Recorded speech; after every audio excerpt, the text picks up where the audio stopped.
What's up, everyone? I'm here to talk to you about Turok, one of the most underrated first-person shooters made. Now, Turok actually started off as a project by Propaganda Games after the license was bought after the fall of Acclaim.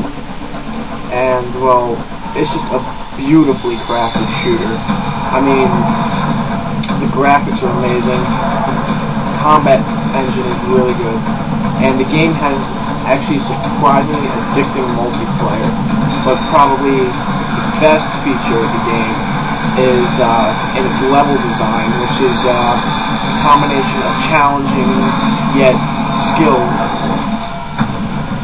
So Turok ends up being one of the great first-person shooters that goes under the radar.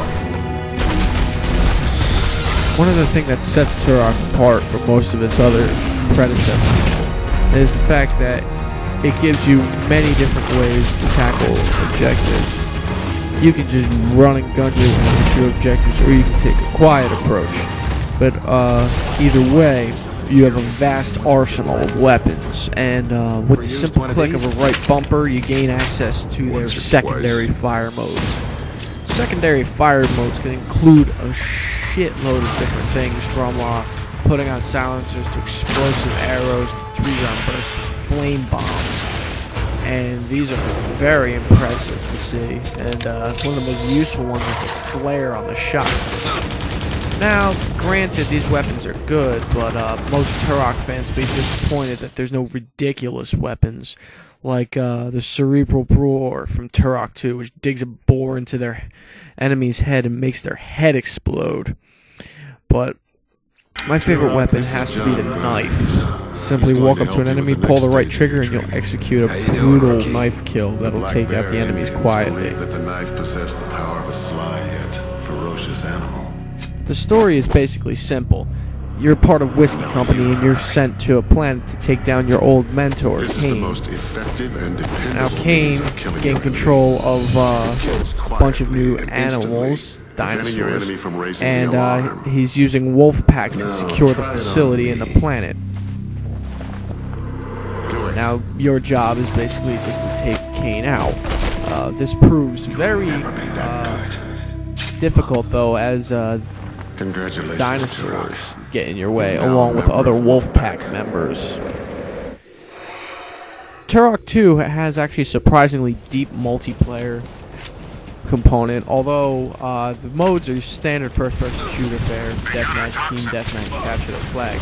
It's still fun nonetheless to use all the weapons from the game in the multiplayer, including the secondary fire modes and the knife, which is my favorite weapon.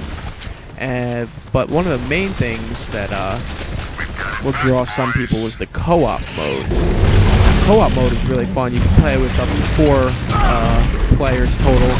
The only drawback to the co-op mode is the fact that there's only 3 levels. It's kind of understandable because the main game will take you anywhere between 8 and 10 hours to complete. But it still would have been nice to see some more co-op levels, like maybe 10 missions instead of 3. The game is really good, but it does have some flaws. The weapons seem really weak, and it seems that the enemies can just take a lot of punishment before they go down. The multiplayer, while it's great, feels a little lacking.